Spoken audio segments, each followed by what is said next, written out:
안녕하세요. 오늘은 미 법무장관 올해 선거 최대 위협은 중국 공산당. 유권자 7%만이 중국 공산당 호감이라는 소식을 전해드리겠습니다. 윌리엄 바 미 법무장관이 올해 11월 미국 대선 선거안보 최대 위협으로 중국 공산당을 꼽았습니다. 바 장관은 2일 오후 CNN과의 인터뷰에서 선거안보에 가장 적극적이거나 공격적인 대상이 누구냐는 질문에 지금은 러시아보다 중국이라고 답했습니다.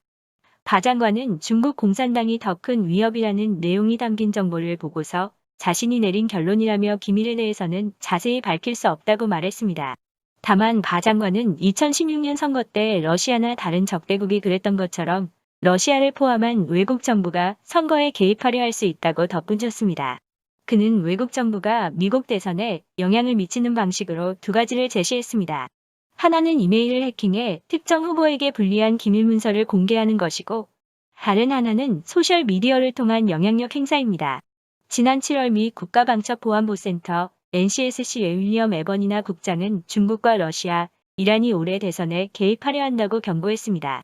그는 중국 정권의 개입 가능성을 가장 높게 평가하며 미국의 정책을 좌우하고 정치인들을 압박하며 중국 공산당에 대한 비판을 줄이기 위해 영향력 확대에 힘을 쏟고 있다고 지적했습니다.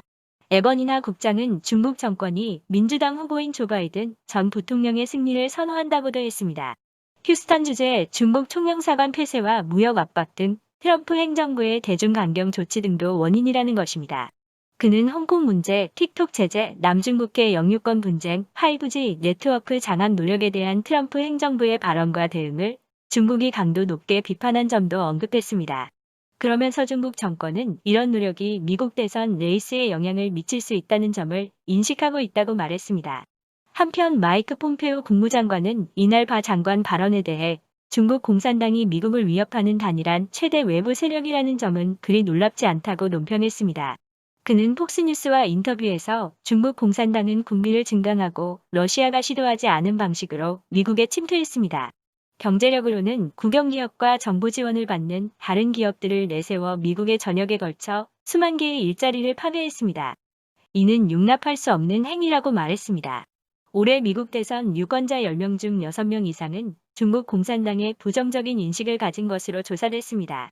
미국 여론조사기관 빅데이터 폴에 의뢰해 미 전국 유권자 2,169명을 대상으로 지난 8월 말 온라인 설문조사를 벌여 얻은 결과입니다. 이 조사에서 응답자 62.6%는 중국 공산당에 대해 비호감이라고 답했고 호감이라고 평가한 경우는 7%에 그쳤습니다. 별 의견이 없다거나 들어본 적이 없다는 응답자는 각각 18.5%, 11%였습니다. 이번 조사 결과는 여론조사기관 퓨리서치센터가 지난 3월과 7월 코로나19 발생 상황에서 실시한 조사에서 나타난 추이와 유사했습니다. 퓨리서치센터 7월 조사에서 중국에 반대한다는 응답자는 73%로 올해 3월 조사 때보다 7% 상승했습니다. 코로나19 확산 책임이 중국에 있다는 응답자도 78%로 높았습니다. 올해 11월 3일 예정된 미국 2020 대선에서 재선을 노리는 공화당 후보 도널드 트럼프 대통령과 민주당 후보 조 바이든 전 부통령 모두 중국 지도부에 대한 강경한 태도를 나타내고 있습니다. 트럼프 대통령은 최근 언론 인터뷰에서도 중국이 미국을 제대로 대우하지 못할 경우 중국 경제와 관계를 끊을 용의가 있다며 강도 높은 발언을 이어갔습니다. 경제 분야에서 대중 의존도를 낮추겠다는 공약은 바이든 후보 측에서도 제시하고 있습니다. 그는 대선 후보 수락 연설에서 핵심 산업의 공급망을 중국에서 미국으로 되찾아오겠다고 약속했습니다. 오늘 준비한 소식은 여기까지입니다. 끝까지 시청해주셔서 감사합니다.